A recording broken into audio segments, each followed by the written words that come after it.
నమస్కారం వార్తలకు స్వాగతం. ముందుగా ముఖ్యాంశాలు. టీడీపీ కూటమి ప్రభుత్వం అధికారం చేపట్టిన నెల రోజుల్లోనే దాదాపు 35 లక్షల టన్నులు ఇసుకను దోచేశారు. టీజేఆర్ సుధాకర్ బాబు మాజీ ఎమ్మెల్యే ఆరోపణలు. మాజీ మంత్రి కేటీఆర్ ప్రెస్ మీట్, పలు అంశాలపై వివరణ. మాజీ మంత్రి కేటీఆర్ మీడియా సమావేశం నిర్వహించారు. ఈ సందర్భంగా పలు అంశాలపై ఆయన మాట్లాడారు. और जबकि उनके पार्टी के जो स्पीकर है वो तो नहीं करेंगे, तो अगर एक जगह इस्तीफा देते हैं तो वहां इस्तीफा क्यों नहीं दे रहे हो आप? अब तेलंगाना में जितने एमएलए शामिल हुए उनको भी इस्तीफा दिलाइए. अगर इतने काबिल लोग हैं तो इलेक्शन आइए, लड़ेंगे. The CM is categorically told, you along with the BJP, you are trying to destabilize the Congress government in Telangana. That's why See, the chief minister of Telangana is bound by constitution. He cannot act as per his whims and fancies. ఒక ఎమ్మెల్యేని తీసుకొని ఇంకో పార్టీలో చేర్చుకోవాలి అంటే anti defection law అనేది law of the land. ఆ law of the land మేం చెప్పట్లా, సుప్రీంకోర్టు 3 జడ్జ్ బెంచ్ చెప్పింది, 5 జడ్జిల బెంచ్ కూడా చెప్పింది. వాళ్ళు మేము అనేది ఏంటంటే ఆయారాం గయారాం నుండి పోచారం దాకా వచ్చింది కథ. మరి ఇంకా తెలంగాణ ప్రజలు తేల్చాలి ఇప్పుడు. ఎందుకంటే మీరు చేయలేదా అని అడిగారు కృష్ణారావు గారు. నేనేం చెప్పాను ఆయనకి, విలీనానికి పార్టీ ఫిరాయింపుకి తేడా మనం తెలుసుకోవాలి. విలీనం అంటే 3/2 మంది కనుక ఒప్పుకుంటే అది విలీనం, అది చట్టబద్ధం, దానిలో ఎవరైనా చేయలేరు.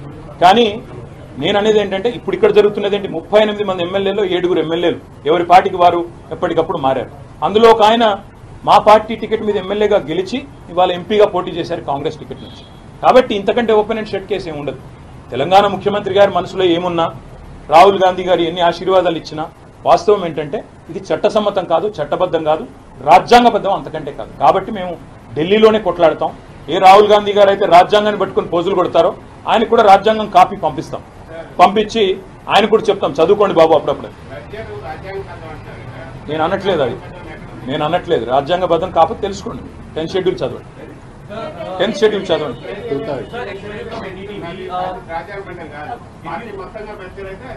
సరే బ్రదర్, ఇప్పుడు మీకు నాకు వాదం ఎందుకు, మీకు అంతే, మీరు చదువుకోండి, నేనేం చెప్పలేను.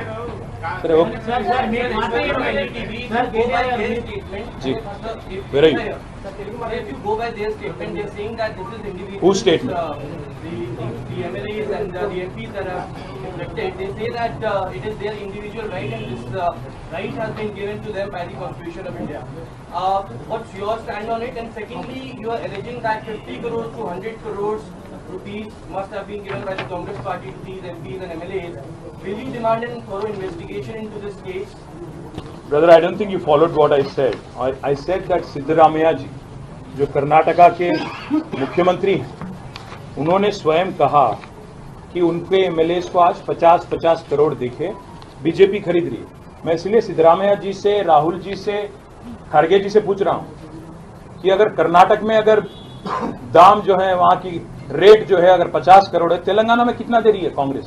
ये मैं पूछ रहा हूं.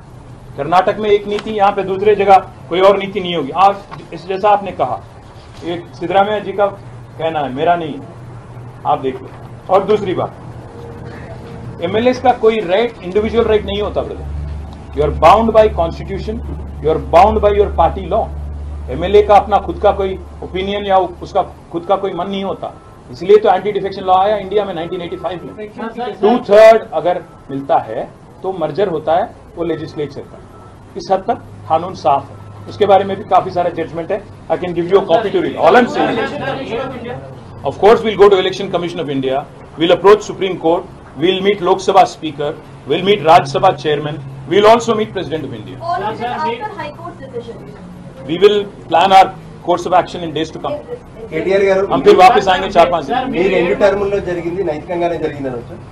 మళ్ళీ అది చెప్తున్నాను, నైతికత అనైతికత అన్న దానికంటే రాజ్యాంగబద్ధమా చట్టబద్ధమా కాదు. రాజ్యాంగబద్ధమైనది ఏదైతే ఉన్నదో 2/3 అనేది వాళ్ళ రాజ్యాంగంలో ఉంది. నైతికత కూడా అవసరం. కానీ నైతికత ఒక్క మాకే కాదు కదా, అందరికీ ఉండాలి కదా. రేవంత్ రెడ్డి గారు రాళ్లతో కొట్టి చంపమన్నారు కదా ఎవరైనా పార్టీ ఎమ్మెల్యేలు మారితే, మరి వాళ్ళ గురించి మేము అదే అడుగుతాం, ఏ రాళ్లతో కొట్టి చెప్పాలని. Thank you. YCP leader media సమావేశం నిర్వహించారు. ఈ సందర్భంగా పలు అంశాలపై ఆయన మాట్లాడారు. రాష్ట్ర ప్రజల సమాచారం కోసం మరియు మీడియా మిత్రుల కోసం మేము చూపించడానికి చేస్తూ నూతన ఉచిత ఇసుక విధానం 2024 సామాన్యులకు అందుబాటులో ఇసుక నర్సీపట్నం గబ్బాడ ఇసుక డిపోలో 1225 రూపాయలకు అమ్ముతున్నట్లుగా ప్రకటించారు. ఇప్పుడు దీన్ని ఉచితం అందామా? చంద్రబాబు నాయుడు గారు ఉచితంగా ఇస్తానన్న హామీ ఏమైంది? ఎందుకు మీరు నెల రోజుల్లోనే ఈ కప్పగంతులు వేస్తున్నారు? కారణం ఏంటో ఈ రాష్ట్ర ప్రజలకు చెప్పమని ఈ సందర్భంగా నేను వైఎస్ఆర్ కాంగ్రెస్ పార్టీ తరఫున మీ అందరి ద్వారా డిమాండ్ చేస్తూ, వైఎస్ఆర్సీపీ ప్రభుత్వంలో ప్రజలు చెల్లించిన ధర నేరుగా ప్రభుత్వ ఖజానాకి సుమారుగా 750 కోట్ల రూపాయల ఆదాయం వచ్చింది. సంవత్సరానికి 750 కోట్లు 5 సంవత్సరంలో ఎంత ఇది అయి ఉంటుందో మీరు గమనించమని చెప్పి అడుగుతూ, ఇప్పుడు ఈ రీచిల దగ్గర వసూలు చేసే డబ్బులన్నీ కూడా ఎవరి దగ్గరికి వెళుతున్నాయి? ఆ 750 కోట్ల రూపాయలు సంవత్సరానికి వైఎస్ఆర్ కాంగ్రెస్ పార్టీ ప్రభుత్వంలో రికార్డెడ్ గా ప్రభుత్వానికి వచ్చిన 750 రూపాయల డబ్బులు ఇప్పుడు తెలుగుదేశం పార్టీ నాయకుల యొక్క జేబుల్లోకి వెళ్తున్న మాట నిజమా కాదా? ఇసుక విషయంలో చంద్రబాబు చేసినట్లుగా మోసాలను ఎవరు చేయలేరు. గత ప్రభుత్వంలో 2014-19 కాలంలో వాళ్ళు చేసిన ప్రతి వైలేషన్, ఇసుక తవ్వకాల విషయంలో గాని, అనేకమైన జీవోలు రిలీజ్ చేయడంలో గాని హైకోర్టు తప్పుపట్టింది, గ్రీన్ ట్రిబ్యునల్ తప్పుపట్టింది. 2019లో ప్రజల యొక్క తీర్పును కూడా తెలుగుదేశం పార్టీ ఎదుర్కొంది. అయినా కూడా ఇప్పుడు మళ్ళీ అదే పాలసీ, అంటే 2014-19 కాలంలో ఎలాంటి పాలసీని తెలుగుదేశం పార్టీ అధికారంలో ఉండినప్పుడు ఆ రోజు చేసిన పాలసీనే ఇప్పుడు మళ్ళీ ఉచితం పేరుతో తీసుకొచ్చారు. ఉదాహరణకు చంద్రబాబు నాయుడు ప్రభుత్వం కొన్ని డిపోలో ప్రకటించిన రేట్లను పరిశీలిద్దాం. అనకాపల్లి జిల్లా నర్సీపట్నంలో డిపో దగ్గర ఈ ప్రభుత్వం 1225 రూపాయలకు ఇసుకను అమ్ముతున్న మాట నిజమా కాదా? విశాఖపట్నంలో ఉన్న అంగనంపూడి డిపో వద్ద టన్ను ఇసుకకు 1394 రూపాయలతో అమ్ముతున్న మాట నిజమా కాదా?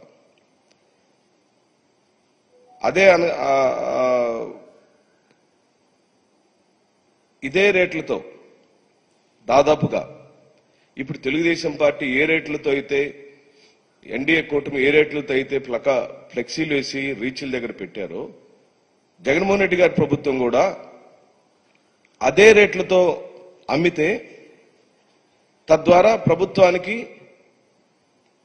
750 కోట్ల రూపాయల డబ్బులు ఖజానాకు వచ్చినాయి. ఏ డబ్బులు మీరు ఈ రోజున ప్లకార్డులో ఫ్లెక్సీలేసి రీచ్ల్లో పెట్టారో అదే రేట్లతో గత ప్రభుత్వం అమ్మిన మాట నిజమైనప్పుడు ఇప్పుడు వస్తున్న ఆదాయం అంతా మీరు తెలుగుదేశం పార్టీ లేదా జనసేన పార్టీ లేదా ముగ్గురు పార్టీలకు సంబంధించిన నాయకులు ఇదిగో ఇక్కడ నర్సీపట్నం వైఎస్ జగన్మోహన్ రెడ్డి గారి ప్రభుత్వంలో నర్సీపట్నం రీచ్లో 1400 రూపాయలకి పోయిన ప్రభుత్వం ఇసుకను అందజేసింది. ఇదంతా పేపర్ యాడ్లో ఇచ్చాం, పారదర్శకంగా ఇచ్చాం, ఎక్కడ కూడా అబద్ధం లేదు. ఏ రీచ్లో ఎంత రేట్లకు ఇసుక అందుబాటులో ఉందనే విషయాన్ని స్పష్టంగా మా ప్రభుత్వం, జగన్మోహన్ రెడ్డి గారి యొక్క ప్రభుత్వం 2019 నుంచి 20 బీజేపీ లీడర్ మీడియా సమావేశం నిర్వహించారు. ఈ సందర్భంగా పలు అంశాలపై ఆయన మాట్లాడారు. దగ్గర నిధులు లేవు, పంచాయతీ అధికారులని అడిగితే వాళ్ళ దగ్గర ₹1 డబ్బు లేదు. మరి ఇటువంటి పరిస్థితుల్లో డెంగ్యూ ఫీవర్ కానివ్వండి, ఇవాళ చికెన్ గునియా ఫీవర్స్ కానివ్వండి, వైరల్ ఫీవర్స్ కానివ్వండి, కీళ్ళ నొప్పులు కానివ్వండి, చాలా ప్రాంతాల్లో చాలా ఎక్కువగా రిపోర్ట్ అవుతున్నాయి. ప్రైవేట్ హాస్పిటల్స్, గవర్నమెంట్ హాస్పిటల్స్ కూడా ఈ ఫీవర్ కేసెస్ తోటి నిండిపోయినాయి. ఫర్ ఎగ్జాంపుల్ మా జిల్లాలో, కుమ్రమి మాసిఫాబాద్ జిల్లాలో ఒక గ్రామం ఉన్నది, బాలాజీ అని కూడా, చింతలమానేపల్లి మండలం. మొత్తం ఊరంతా చికెన్ గునియా ఫీవరు. ఒక 15-20 రోజులు అందరికీ వైరల్ ఆర్థరాలజియాస్, కీళ్ళ నొప్పులు, దాంతో బాధపడుతున్నారు. ఇవన్నీ ఎందుకు వచ్చినాయి అనే విషయం ఒకసారి ఆలోచన చేస్తే, పల్లెల్లో, గ్రామీణ ప్రాంతాల్లో పారిశుద్ధ్య లోపానికి లేకపోతే పారిశుద్ధ్య నిర్వహణకు డబ్బులు లేకపోవడమే, నిధులు లేకపోవడమే కారణమని మనందరికీ తెలుస్తుంది. అట్లే పారిశుద్ధ్య కార్మికులకు కూడా జీతాలు ఇచ్చే పరిస్థితి లేదు. గత సెప్టెంబర్ 2023 నుంచి ఇప్పటి వరకు పారిశుద్ధ్య కార్మికులకు కనీసం జీతాలు చెల్లించలేని పరిస్థితిలో ఈ ప్రభుత్వం ఉన్నది. మీరు ఆలోచన చేయండి, ఎంత దారుణంగా ఉన్నది. పల్లెల్లో అయితే పూర్తిగా పాలన పడకేసింది, పారిశుద్ధ్య లోపం కూడా పడకేసింది. అందుకే ప్రజలు చాలా ఇబ్బందులు పడుతున్నారు. ఒకవైపు సెంట్రల్ గవర్నమెంట్, కేంద్ర ప్రభుత్వం 2023-24 లాస్ట్ క్వార్టర్ వరకు, మార్చి ఏప్రిల్ వరకు గ్రామ పంచాయతీలకు నిధులు కేటాయించింది, నిధులు విడుదల కూడా చేసింది. కానీ రాష్ట్ర ప్రభుత్వం గత సంవత్సరంగా, గతంలో కేసీఆర్ ఉండగా కానివ్వండి, ఇప్పుడు రేవంత్ రెడ్డి ప్రభుత్వం ఉండగా కానీ గ్రామ పంచాయతీలకు ₹1 ఇచ్చిన పాపాన పోలేదు. దాని పర్యవసానమే ఇవాళ ఈ విపరీత పరిస్థితి. ఇవాళ 2023-24 లాస్ట్ క్వార్టర్లో ₹1,50,000 పెద్ద గ్రామ పంచాయతీలకు, 50 నుంచి 60,000 రూపాయలు చిన్న గ్రామ పంచాయతీలకు వచ్చినాయి. దాంతో కొన్ని చోట్ల పారిశుద్ధ్య కార్మికులకు తాత్కాలికంగా వారికి జీతాలు ఇవ్వడం జరిగింది. యాక్చువల్లీ సెంట్రల్ గవర్నమెంట్ ఇచ్చే కాంపనెంట్ ఏదైతే 15th ఫైనాన్స్ కమిషన్ ఫండ్స్ ఉంటాయో అవి జీతాలకు వాడొద్దు. కానీ పారిశుద్ధ్య నిర్వహణ పేరిట ఈ ఫండ్స్ సైఫన్ ఆఫ్ చేసి వాళ్ళకి జీతాలు చెల్లించాల్సిన పరిస్థితి. ఇక మిగతా మార్చి ఏప్రిల్ నుంచి అయితే ఎక్కడ జీతాలు ఇచ్చిన దాఖలాలు లేవు. మార్చి పోయింది, ఇప్పుడు మళ్ళీ జూలై వచ్చింది. కాబట్టి ఈ శానిటేషన్ ఎక్స్పెండిచర్ కింద 15th ఫైనాన్స్ కమిషన్ నిధులు ఏవైతే అడ్జస్ట్ చేస్తున్నారో ఇది పూర్తిగా చట్ట విరుద్ధం. ఇది వెంటనే ఆపాలే. రాష్ట్ర ప్రభుత్వం నిధులు విడుదల చేయాలి. ఎందుకంటే ఇవాళ గత 2 సంవత్సరాలుగా మీరు ఒకసారి ఆలోచన చేయండి. కమిషనర్ పంచాయతీరాజ్ దగ్గర నుంచి మొదలు పెడితే పంచాయత్ సెక్రటరీ వరకు, అంటే పంచాయతీరాజ్ డిపార్ట్మెంట్లో అత్యున్నత స్థాయి అధికారి ఎవరు? కమిషనర్ పంచాయతీరాజ్. కింది స్థాయి అధికారి ఎవరు? పంచాయత్ సెక్రటరీ, గ్రామ స్థాయిలో ఉండే. వీళ్ళ జీతాలను కూడా స్టేట్ కాంపనెంట్ ఫర్ జీపీస్ ఏవైతే మ్యాచింగ్ గ్రాంట్ కింద చూపిస్తున్నారు. 60% కేంద్ర నిధులు ఇవ్వాలి గ్రామ పంచాయతీలకు, 40% రాష్ట్ర ప్రభుత్వం ఇవ్వాలి. ఈ 40% కింద వీళ్ళ జీతాలను కూడా అడ్జస్ట్ చేసే పరిస్థితి రాష్ట్ర ప్రభుత్వం చేస్తుందంటే ఎంత దారుణంగా గ్రామ పంచాయతీలను, గ్రామీణ ప్రాంత ప్రజలను మోసం చేస్తుందో ఒకసారి మీరు ఆలోచన చేయాలి. ఇది ఎంత దారుణంగా ఉంది పరిస్థితి అంటే, వన మహోత్సవం పెట్టారు కొత్తగా మున్సిపాలిటీల్లో కానివ్వండి. గతంలో హరితహారం అని కేసీఆర్ చెప్పేటోడు, ఇప్పుడేమో రేవంత్ రెడ్డి గారు వచ్చినాక దాని పేరు మార్చి వన మహోత్సవం అని పెట్టారు. దీనికి కూడా కనీసం నిర్వహణ కోసం కూడా పైసలు రాలే. గతంలో పట్టణ ప్రగతి, పల్లె ప్రగతి అనే ఏదో కొంచెం నిధులు విడుదల చేసేటోళ్ళు ఇప్పుడైతే సెప్టెంబర్ నుంచి ₹1 గ్రామ పంచాయతీలకు రాలే, ఇటు మున్సిపాలిటీలకు కూడా రాలే. ఊర్లకు ఊర్లు మంచాన పడుతున్నాయి. పారిశుద్ధ్య లోపం ఇది చూడండి, ఒక గ్రామంలో 50 మందికి పైగా జ్వరపీడితులు, జ్వరాలతోటి, విష జ్వరాలతోటి ఊర్లకు ఊర్లు మంచాల పడుతున్నాయి. నియోజకవర్గ కేంద్రంలో రోడ్లపై నీటి గుంతలు పూడ్చేందుకు కనీసం కాంగ్రెస్ నేతలు మీడియా సమావేశం నిర్వహించారు. ఈ సందర్భంగా పలు అంశాలపై వారు మాట్లాడారు. జిల్లా అధ్యక్షులు, రాష్ట్ర కార్యవర్గ సభ్యులు చాలా మటుకు వారి సొంత సమయాన్ని ఈరోజు యువజన కాంగ్రెస్కే కేటాయించారు.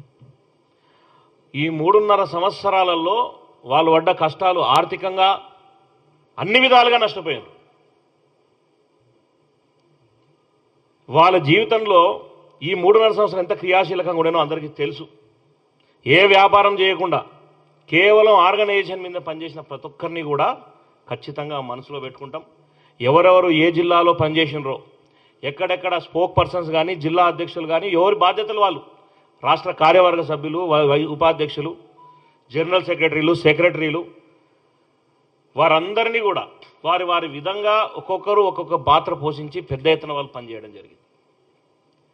ఇప్పుడు ఆర్గనైజేషన్ ద్వారా మనం నిన్ననే ఆల్ ఇండియా ప్రెసిడెంట్ గారికి, ఆల్ ఇండియా ఇన్ఛార్జ్ గారికి మన సాయంత్రం అన్నీ నన్ను ప్రమోట్ చేయమని చెప్పేసి నన్ను ఇక్కడ నుంచి ఈ బాధ్యతల నుంచి తప్పించవలసిందిగా కోరడం, ఇమీడియట్గా త్వరగానే ఈ వ్యవస్థలంతా చేయడం, ఇదంతా జరిగింది. ఖచ్చితంగా ఎవరైతే ఇన్ని రోజులు ఈ 3.5 కష్టకాలాల్లో పార్టీకి అండగా ఉన్నారో వారందరినీ ప్రమోట్ చేసే బాధ్యత నేనే తీసుకుంటాం.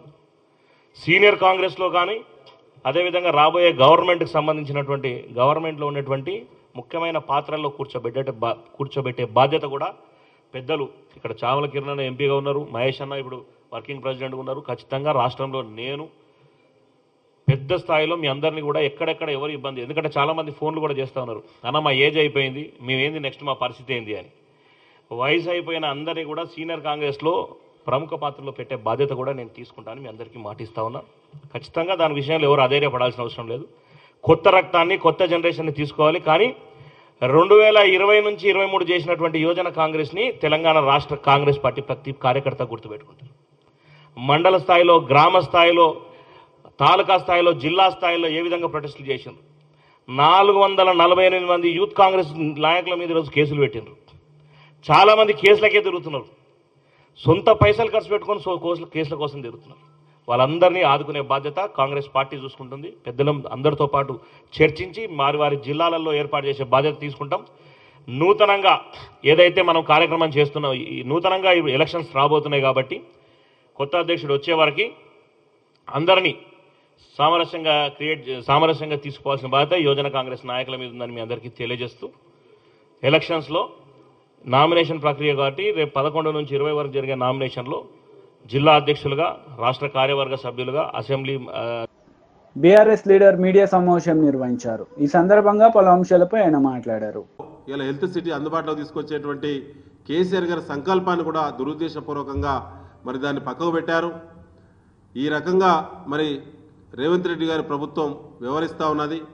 బీఆర్ఎస్ పార్టీ కార్యాలయాలను కూల్చేటువంటి కుట్రకిచ్చేటువంటి సమయంలో సగం సమయం కేటాయించిన ఇవాళ 8 మెడికల్ కళాశాలలకు అనుమతులు వచ్చేది. మన పేద వైద్య విద్యార్థులకి ఇవాళ మంచి భవిష్యత్తు ఉండేదని చెప్పి ఈ సందర్భంగా మరి తెలియడం జరుగుతూ ఉన్నది. వారి శాసనసభ్యులు బహిరంగంగా ప్రకటనలు చేస్తూ ఉన్నారు, బీఆర్ఎస్ కార్యాలయాన్ని కూల్చేస్తామని చెప్పి. నల్లగొండలో మంత్రి కోమటిరెడ్డి వెంకటరెడ్డి గారు మరి ఆయన ఏ సమయంలో మాట్లాడిండో నాకు తెలిసి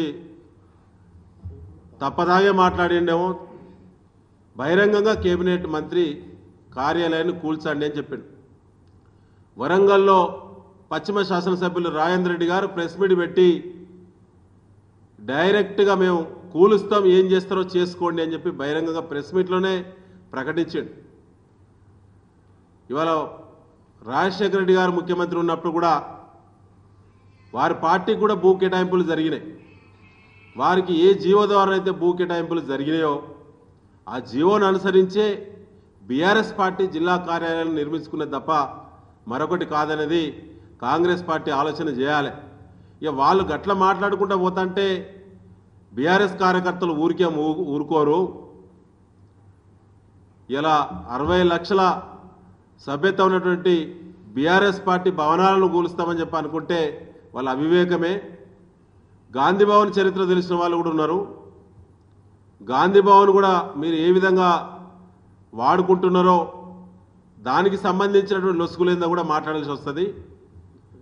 ఇప్పటికీ ఆనాటి లీజ్ అగ్రిమెంట్స్ ఇప్పటికీ వ్యాలిడా ఇన్వాలిడా ఆత్మవిమర్శ చేసుకోవాలి కాంగ్రెస్ పార్టీ. ఖమ్మంలో కానీ కరీంనగర్లో కానీ అనేక జిల్లాల్లో కూడా పార్టీ కార్యకలాపాలకు మాత్రమే వినియోగించాల్సినటువంటి కాంగ్రెస్ పార్టీ కార్యాలయాలను కమర్షియల్ కాంప్లెక్స్లు కట్టుకొని లక్షల రూపాయలు ఆర్జిస్తూ ఉన్నారు. కళ్యాణ మండపాలు, ఏసీ కళ్యాణ మండపాలు కట్టి లక్షల రూపాయలు వసూలు చేస్తూ ఉన్నారు. అది ఒకసారి రివ్యూ చేసుకోవాలి కాంగ్రెస్ పార్టీ.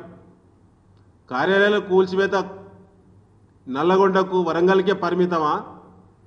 అది బీఆర్ఎస్ పార్టీకే పరిమితం అయిద్దా? మా పార్టీ కార్యాలయాన్ని మీరు టచ్ చేస్తే మీ కార్యాలయాన్ని కూడా టచ్ చేస్తారనే విషయాన్ని గులాబీ దళం చేతులు ముడుచుకొని ఊరుకోదనే విషయాన్ని కాంగ్రెస్ పార్టీ ఆలోచించాలని చెప్పి ఈ సందర్భంగా హెచ్చరిస్తా ఉన్నాం.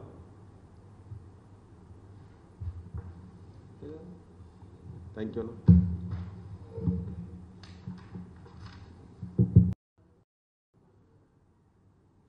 గత ప్రభుత్వం, కేసీఆర్ గారి ప్రభుత్వం జిల్లాకు ఒక మెడికల్ కళాశాలను అందుబాటులో తీసుకురావాలి, వైద్య విద్యను ప్రోత్సహించాలి, పేద వర్గాల బిడ్డలకు ఇతర దేశాలకు వెళ్ళి చదువుకునేటువంటి బాధల నుంచి అందుబాటులోకి వైద్య కళాశాలను తీసుకురావాలనే సంకల్పంతో కొత్త జిల్లాలు ఏర్పాటు చేసుకొని ప్రతి జిల్లాకు ఒక వైద్య కళాశాల ఉండాలనే సంకల్పంతో కేసీఆర్ గారి ప్రభుత్వం కృషి చేసింది. తెలంగాణ ప్రజలందరికీ తెలుసు. 2022-23 సంవత్సరానికి గాను 8 మెడికల్ కళాశాలలు 2023-24 సంవత్సరానికి గాను 9 మెడికల్ కళాశాలలు 2024-25 సంవత్సరానికి గాను మరో 8 మెడికల్ కళాశాలలు కేసీఆర్ గారి ప్రభుత్వం గతంలోనే మంజూరు ఇచ్చింది. మొదట 2 సంవత్సరాలకు గాను 17 మెడికల్ కళాశాలలు ప్రభుత్వ పరంగా అన్ని రకాల ఏర్పాట్లు సదుపాయాలు అన్నీ కూడా అందుబాటులో తీసుకొచ్చి నేషనల్ మెడికల్ కౌన్సిల్ అన్ని రకాల అనుమతులు పొంది బ్రహ్మాండంగా నడుస్తూ ఉన్నాయి. 2024-25 సంవత్సరానికి సంబంధించి 8 మెడికల్ కళాశాలలకు సంబంధించి కేసీఆర్ గారి ప్రభుత్వమే ఆనాడు హరీష్ రావు గారు హెల్త్ మినిస్టర్గా ఉన్నటువంటి ప్రత్యేక సందర్భంగా ఆనాడే ప్రతి దగ్గర కూడా జిల్లా ఆసుపత్రుల నిర్మాణం ఇన్ఫ్రాస్ట్రక్చర్ మొత్తం కూడా సంపూర్ణంగా అందుబాటులోకి తీసుకొచ్చి కాంగ్రెస్ నేతలు మీడియా సమావేశం నిర్వహించారు. ఈ సందర్భంగా పలు అంశాలపై వారు మాట్లాడారు.